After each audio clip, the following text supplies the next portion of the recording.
জীবনে আমরা প্রত্যেকেই সমস্যার সম্মুখীন হই।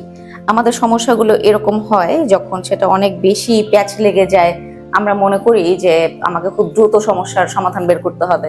আমরা অস্থির হয়ে যাই, আমরা বিচলিত হয়ে যাই, এবং অনেক সময় হয় কি যে এই জীবনের প্যাচ, সমস্যার প্যাচ দেখে আমরা হতাশাগ্রস্ত হয়ে পড়ি। সো পরবর্তীতে দেখা যায় এই সমস্যার সমাধান করতে গিয়ে আমরা খুব তাড়াহুড়া করে ফেলি, অস্থিরতার কারণে সমস্যাটাকে আমরা আরো পেঁচিয়ে ফেলি, অথবা এমন একটা অবস্থান তৈরি করি যে এটা সমাধানের অযোগ্য হয়ে যায়। এই অস্থিরতার সাথে সাথে আরো নানাবিধ সমস্যার তৈরি হয়। কিন্তু আমরা কি একটু ভেবে দেখেছি যে আমার এই সমস্যাটা আসলে একদিনে তৈরি হয়েছে কিনা? ঠিক যেমন এই ইয়ারফোনটা, এটা কিন্তু একবারে এরকম ডেঞ্জারাস অবস্থায় আসে না, রাইট?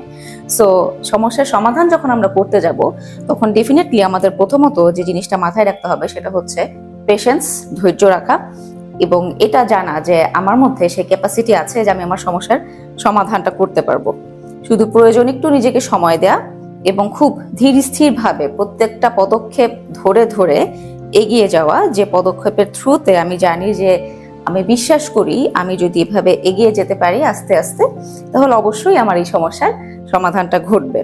হ্যাঁ, হয়তোবা সেটা এক একজনের জন্য এক এক রকম হতে পারে। সময়ের ক্ষেত্রে হয়তোবা কেউ একটু দ্রুত সলভ করতে পারবে, কেউ হয়তোবা একটু বেশি সময় নিবে, কিন্তু আমি যদি জানি যে আমার এই সমস্যাটা সমাধান করার ক্যাপাসিটি আছে এবং আমার একটু সময় লাগলেও আমি সেখানে লেগে থাকতে পারবো, তাহলে ডেফিনেটলি আপনি আজ হোক কাল হোক বা সময় একটু বেশি হলেও আপনি এই সমস্যাটার সমাধান করতে পারবেন।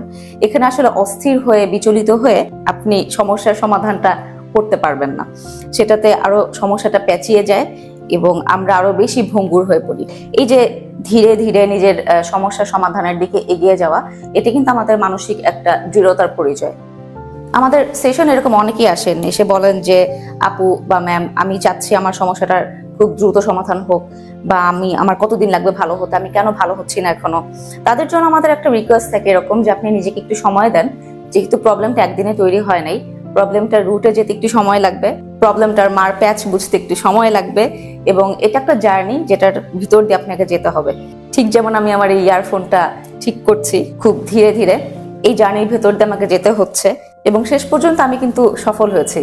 আমি আমার ইয়ারফোনের যে প্যাচটা ছিল সেটাকে খুলতে সক্ষম হয়েছি। সো আমাদের জীবনের যে এক্সপিরিয়েন্সগুলো হয়, যে প্রবলেমগুলো আমাদের জীবনে আসে, সেটাও কিন্তু জাস্ট এই ইয়ারফোনের প্যাচের মতো খুব জটিল আকারে আসে এবং আমাদেরকে বিচলিত করতে চায়, আমাদেরকে ভীত সন্ত্রস্ত করতে চায়। কিন্তু আমি যদি জানি যে আমার এটাকে ঠিক করার ক্যাপাসিটি আছে, আমার নিজেকে একটু সময় দিতে হবে, ধীরে ধীরে স্টেপ বাই স্টেপ এগিয়ে যেতে হবে, তাহলে কিন্তু এই সমস্যার সমাধান করাটা অবশ্যই পসিবল। ভিডিওটা দেখার জন্য ধন্যবাদ, সাথে থাকবেন।